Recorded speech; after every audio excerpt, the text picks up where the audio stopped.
Os podcasts do Público têm o patrocínio da Almedina. Visite as livrarias Almedina e abra as portas à cultura e ao conhecimento. Afinal, como dizia um famoso intelectual português, o que não sabemos hoje, saberemos amanhã. Visite-nos também em almedina.net. Le pacifisme et tout ce qu'il recouvre, il est à l'ouest. Et les euromissiles, ils sont à l'est. We shall fight in the hills. We shall never surrender.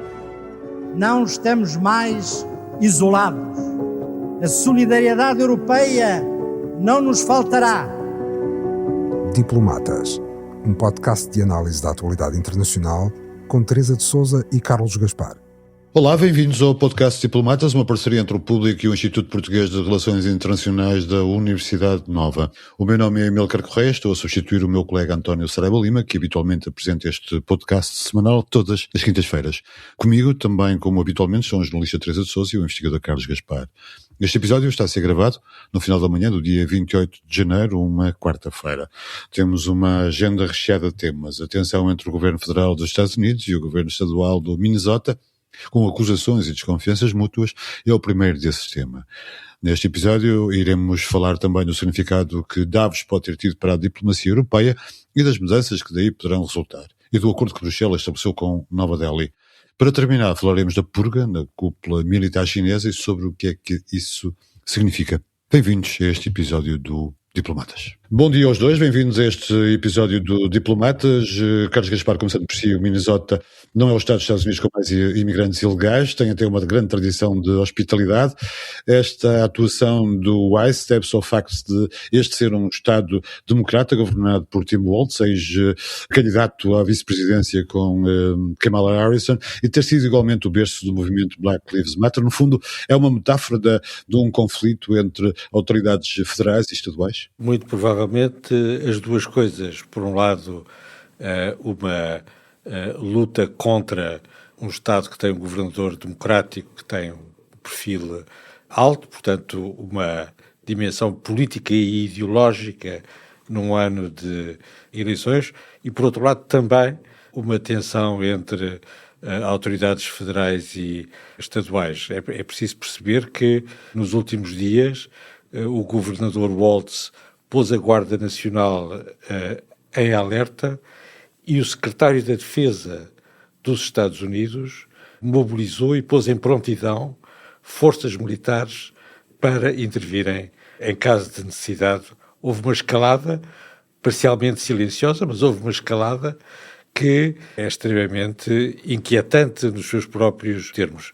Eu julgo que há do lado do presidente Trump e do círculo mais próximo do presidente Trump uma estratégia de caos para as eleições intercalares de novembro, e o que se está a passar em estados sucessivos, e designadamente no caso do Minnesota, vai nesse sentido.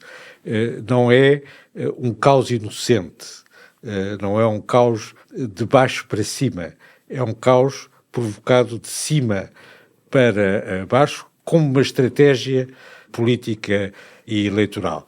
Ela parou pelo impacto que teve nos meios de comunicação, pela revolta de um número importante de senadores republicanos e, sobretudo, pela intervenção, pela primeira vez, de dois antigos presidentes democratas, do presidente Barack Obama e do presidente Bill Clinton, que aumentou a parada. E, provavelmente, as sondagens refletiram isso. O presidente Donald Trump é sensível às sondagens e, portanto, percebeu que tinha chegado à altura de dar um passo atrás, substituiu na chefia das suas milícias o homem que estava a comandar esta provocação institucionalizada no Minnesota. Há, em todo caso, que olhar duas vezes para perceber se efetivamente, quer no domínio interno, quer no domínio externo, esta é a estratégia que vai prevalecer do lado da Casa Branca, uma estratégia de caos deliberado, que mina a democracia e a confiança nas instituições. É uma estratégia weimariana, de certa maneira. Haver uma turbulência permanente na política interna e na política externa, faz parte do síndrome de Weimar, na contagem decrescente para o fim do regime democrático na Alemanha a seguir à Primeira Guerra. É uma estratégia deliberada, não sabemos se vai prevalecer no Partido Republicano ou não. Aparentemente foram tão longe quanto queriam ir e pararam antes de haver uma efetiva intervenção de tropas federais, que tem uma rejeição forte por parte dos comandos militares. Teresa, este caos de que fala o Carlos pode ser um pretexto, uma tentativa para levar mais longe uma intervenção federal, nomeadamente chegando até uma eventual declaração de um estado de emergência, tendo em conta até as comparações com o Weimar, como o Carlos estabeleceu? Sim, fala-se muito no debate político americano da possibilidade de Donald Trump vir a invocar o estado de emergência, e o propósito, como o Carlos acabou de explicar, é muito simples, é criar o caos até às eleições de meio mandato, que são em novembro, a 3 de novembro deste ano, para de alguma maneira impedir que elas decorram dentro da normalidade. E porquê? Trump, aliás, com uma franqueza enorme, que às vezes o caracteriza, já disse que se o Partido Republicano não vencer as midterm, as eleições de meio mandato, o Congresso vai tentar o impeachment contra ele. Ele próprio já disse isso com uma clareza enorme. Esta estratégia do caos, que foi agora ensaiada no Minnesota, visa justamente esse objetivo. A grande batalha política americana neste ano até às midterm é garantir, da parte de quem se opõe a Donald Trump, naturalmente, é garantir que as eleições decorram com um máximo de normalidade, mas há outra grande lição do Minnesota que me parece bastante relevante, que é Trump pode ser travado nos Estados Unidos, como pode ser travado a nível internacional, como aconteceu, por exemplo, no caso que conhecemos melhor, que está mais fresco na nossa memória, que é o caso da Groenlândia. Ele foi travado no Minnesota porque as pessoas, perante o assassinato a sangue frio de duas pessoas, dois americanos, primeiro a René Good há 3 semanas atrás, agora Alex Pedretti, um americano enfermeiro, uma pessoa completamente normal, à qual não se podia atribuir nenhuma intenção subversiva. O que aconteceu foi que as pessoas perderam medo e vieram para a rua. Houve manifestações gigantescas em Minneapolis, houve manifestações gigantescas noutras cidades americanas, e o último fator que contribuiu para o recuo de Trump é o fator que é particular à nossa vida atual e que se chama telemóveis dotados de câmaras. A secretária da Política Interna norte-americana, do Departamento de Segurança Interna norte-americana, a Kristi Noem, poderia ter inventado todas as histórias sobre o assassinato de Alex Pedretti, mas as câmaras dos telemóveis mostraram uma realidade completamente diferente. E as câmaras dos telemóveis, através das redes sociais, chegam a toda a parte. Há aqui um fator novo e é um fator importante.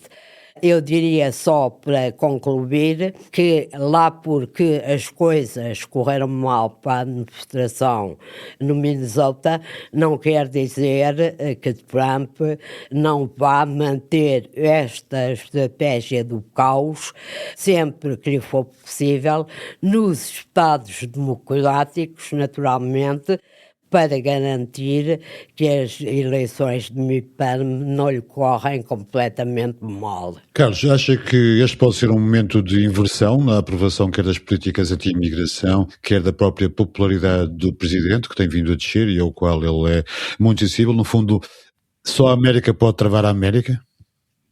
No essencial, só as elites americanas, no Partido Republicano, nas instituições, nos aparelhos de segurança, podem contrabalançar uma estratégia do caos. Mas é importante sublinhar que o Presidente Trump e o seu círculo íntimo estão melhor preparados do que no primeiro mandato para fazer face aos aparelhos de segurança, às instituições políticas e mesmo às elites republicanas do que no passado. E, portanto, esse contrapeso fundamental, neste momento, é menos eficaz. É verdade que houve resposta dos senadores republicanos, houve meia dúzia de senadores republicanos que tomaram posição. É verdade que há uma resistência crescente nas Forças Armadas contra qualquer tipo de intervenção interna. Ela foi apenas brevemente ensaiada uma vez no início deste ciclo de intervenções federais para restaurar a ordem e provocar o caos que nós temos estado a assistir nos últimos meses. Existe, está lá, duvido que tenha tanta eficácia como teve no passado. Desde logo, no passado, o vice-presidente Mike Pence fazia parte desses contrapesos e hoje em dia, provavelmente, o vice-presidente é um dos proponentes, está na vanguarda desta estratégia do caos. O projeto 2025 é muito claro quanto ao assalto ao poder e estabelece uma série de planos para os quais estamos a assistir. Teresa, por outro lado, o crescimento populacional dos Estados Unidos tem vindo a descer com a diminuição da imigração.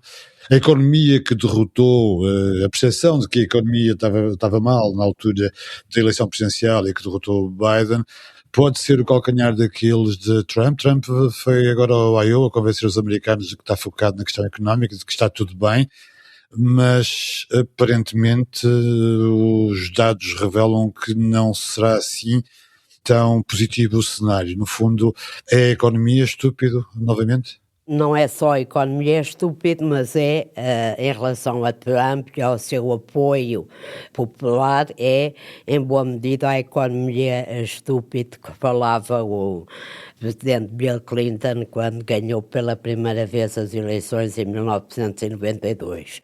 O nível de apoio às políticas de Donald Trump registado nas sondagens que são feitas em permanência nos Estados Unidos em relação à questão de Minnesota e da imigração era a única que se mantinha, em que esse apoio se mantinha mais ou menos à tona, desceu agora abruptamente para 39%, o nível mínimo dos mínimos, desde que as sondagens registram o apoio da população às várias políticas de Trump. Aquelas que registram, para responder à tua pergunta, o apoio mais baixo são as que dizem respeito ao custo de vida e são as que dizem respeito à gestão da economia. O que quer dizer que por mais que Trump elabore um discurso segundo o qual o custo de vida é uma invenção, o aumento do custo de vida é uma invenção dos democratas e dos esquerdistas, na verdade, mais uma vez, aqui não por via dos telemóveis que registram a realidade dos factos, mas por via da frequência dos supermercados, as pessoas normais sabem perfeitamente que esse discurso é falso, que o custo de vida aumenta, que a falta de bens essenciais para a vida das pessoas e o encarecimento de bens essenciais como a habitação hoje nos Estados Unidos é uma realidade.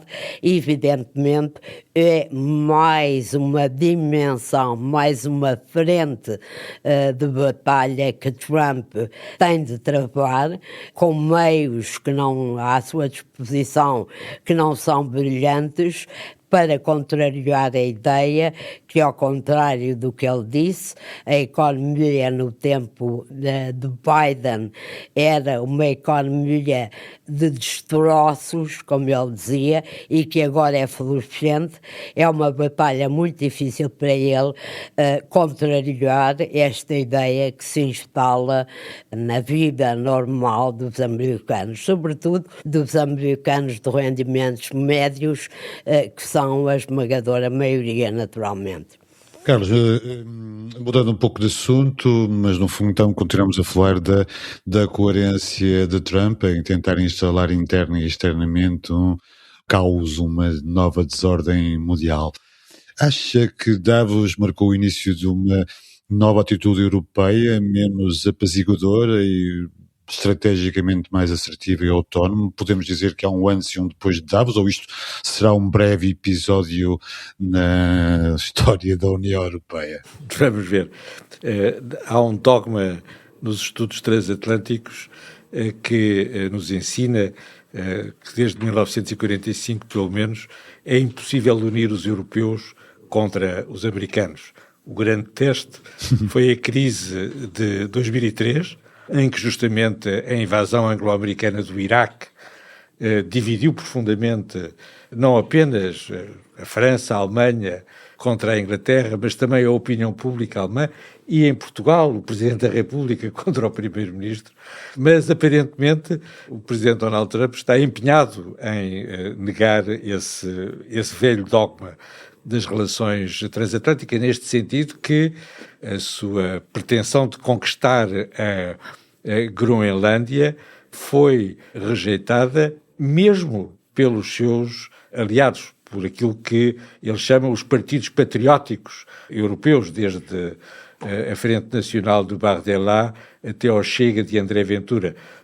Todos eles se demarcaram mais expressamente ou com menos ênfase dessa questão e passaram a defender a soberania europeia.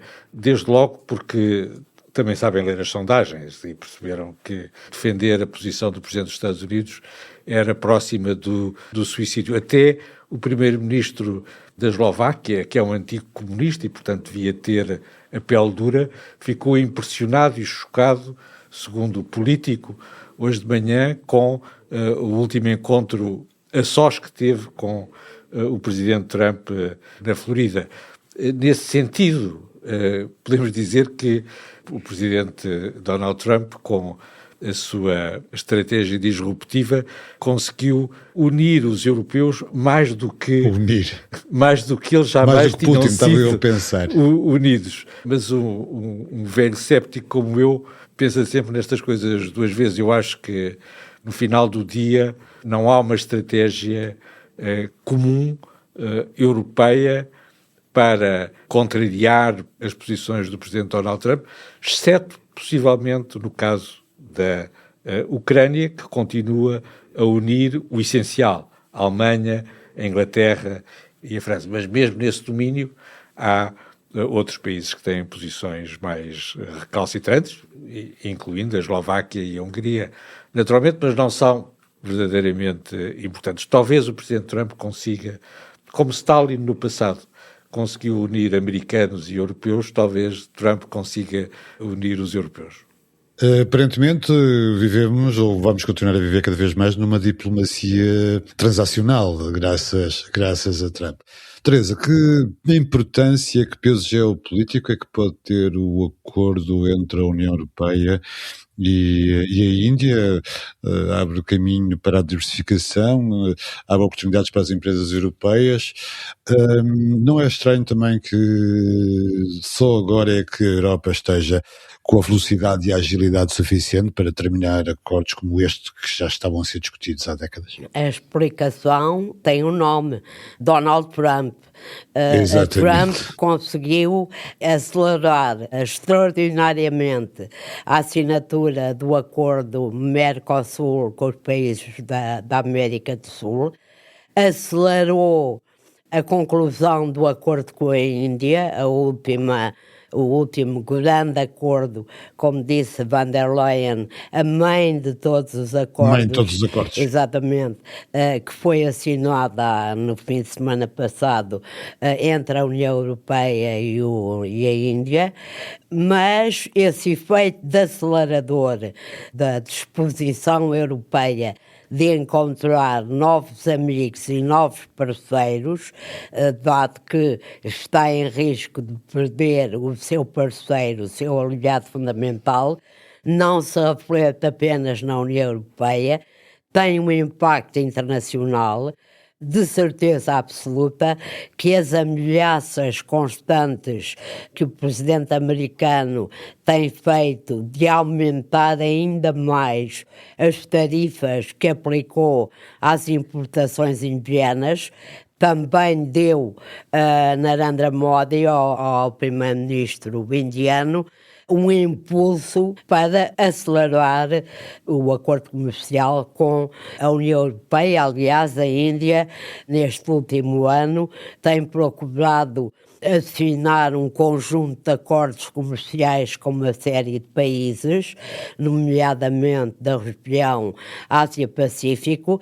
E não nos podemos esquecer que a Índia é um país tradicionalmente bastante protecionista e que esta aceleração de acordos comerciais com vários países resulta precisamente do efeito Trump sobre muitos governos mundiais, não só na Europa, mas em outras regiões do mundo igualmente importantes, como é o caso do Indo-Pacífico, e de uma economia, a economia indiana é hoje a quarta economia do mundo em termos de produção de riqueza, em termos de PIB. A Europa é a segunda economia do mundo, da União Europeia, em termos de PIB.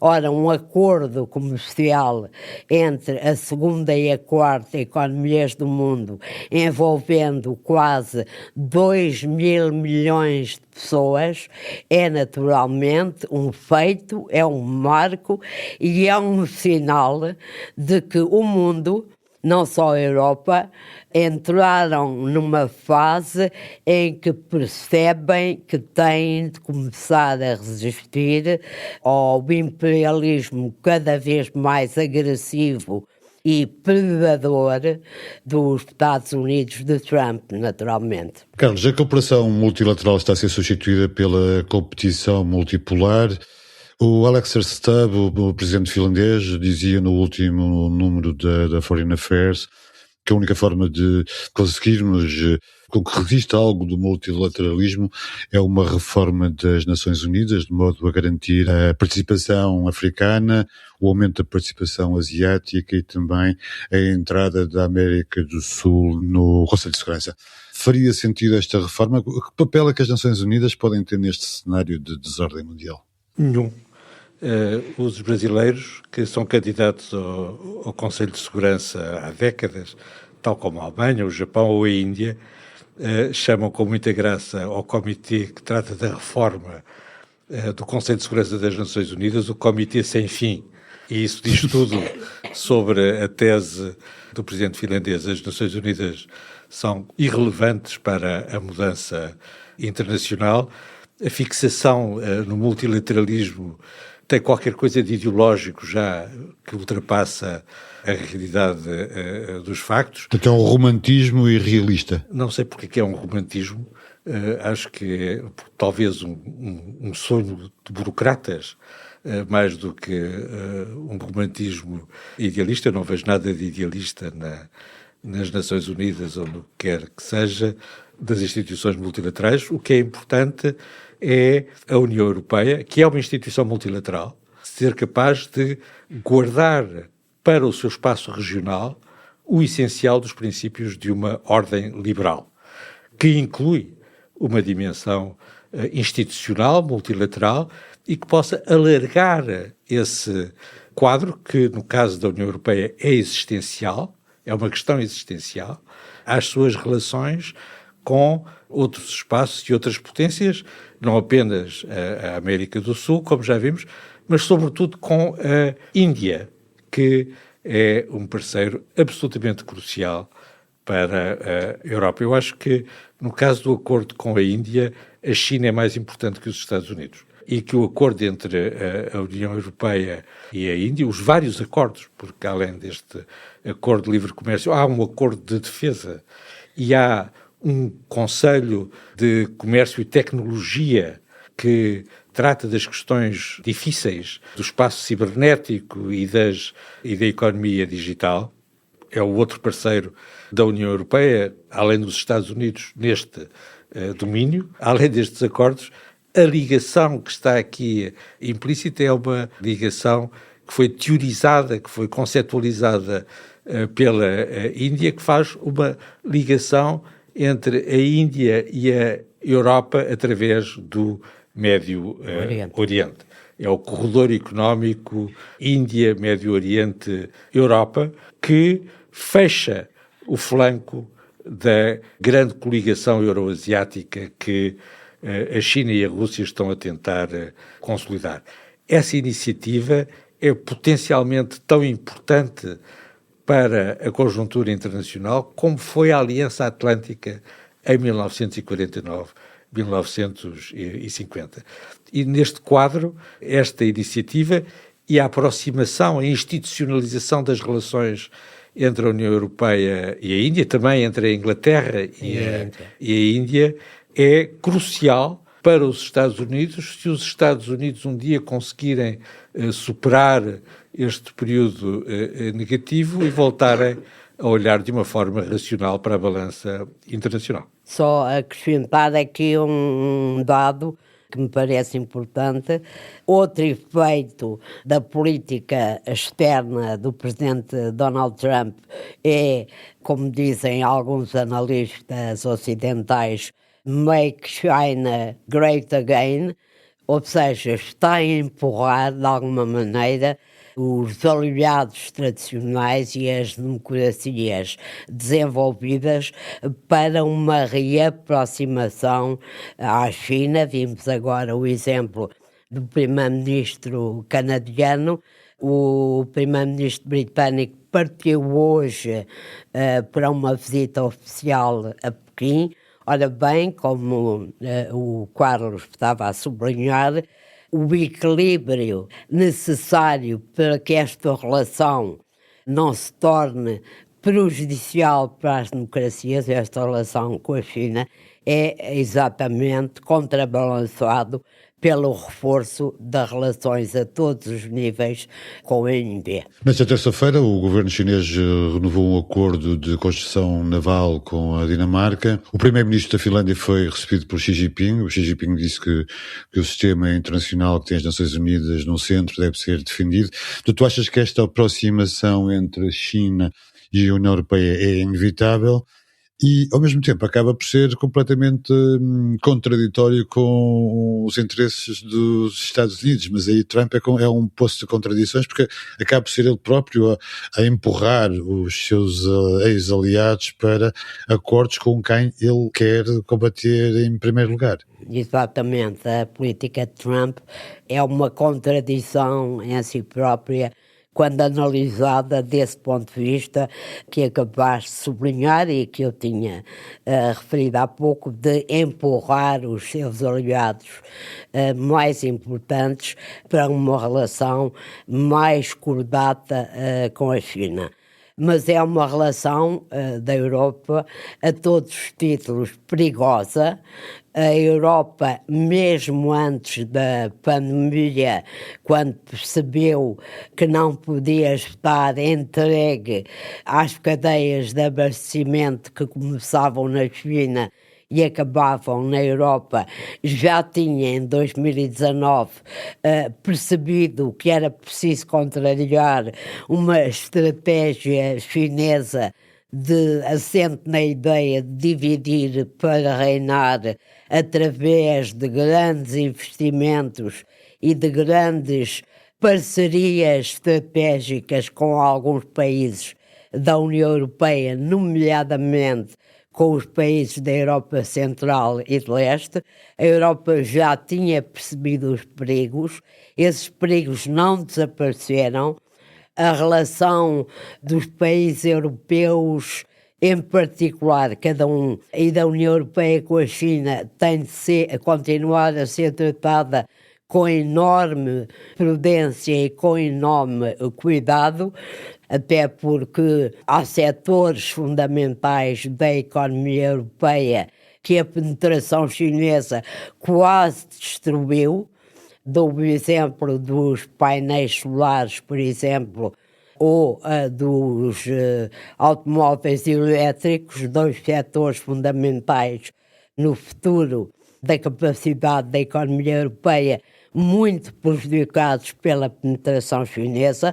A Europa tem de ter muito cuidado, mas ao mesmo tempo empurrada para diversificar as suas relações comerciais. A China continua a ser, naturalmente, um parceiro importante, um parceiro que não pode ser pura e simplesmente arredado da equação, porque isso é objetivamente uma impossibilidade. É preciso um equilíbrio extremamente difícil para não se cair numa situação muito complicada em que a União Europeia se vê confrontada com três potências imperiais revisionistas. Primeiro era a Rússia e a China, naturalmente, que querem alterar a ordem internacional ocidental, e agora às quais se junta inopinadamente e espera-se que temporariamente os próprios Estados Unidos. Carlos, ao mesmo tempo a China é um grande mistério sobre o qual pouco se sabe, é um país enigmático. A cúpula militar tem sido decapitada com o pretexto de um combate anticorrupção. Chegou até a ser mencionada a transmissão por parte de alguns destes comandantes de informação sobre as armas nucleares chinesas aos Estados Unidos.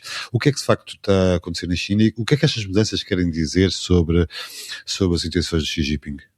Ninguém sabe. E esse é o problema. É esse o problema. A China não é apenas um regime totalitário em boa e devida forma, é uma potência sobre a qual nós nada sabemos. Sabemos tudo sobre os Estados Unidos e passamos o tempo todo a falar dos Estados Unidos.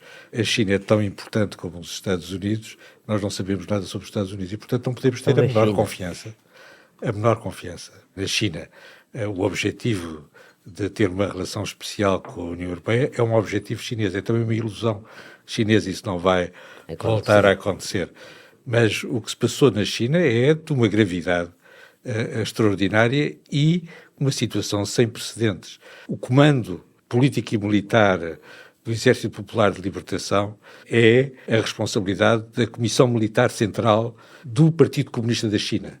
As Forças Armadas chinesas, formalmente, são as Forças Armadas do partido e não do Estado chinês. E provavelmente a tensão entre as duas coisas é um dos problemas que está a existir na relação entre o secretário-geral do Partido Comunista da China e os seus generais. Esta Comissão Militar Central, eleita no Congresso do Partido Comunista da China em 2022, tinha 7 membros, incluindo o secretário-geral do Partido Comunista da China e um comissário político e 5 generais. Os 5 generais foram todos expulsos sob pretextos diferentes, não há nenhuma razão para acreditar que o chefe de Estado-Maior-General das Forças Armadas chinesas tenha partilhado segredos atómicos com os Estados Unidos ou com quem quer que seja.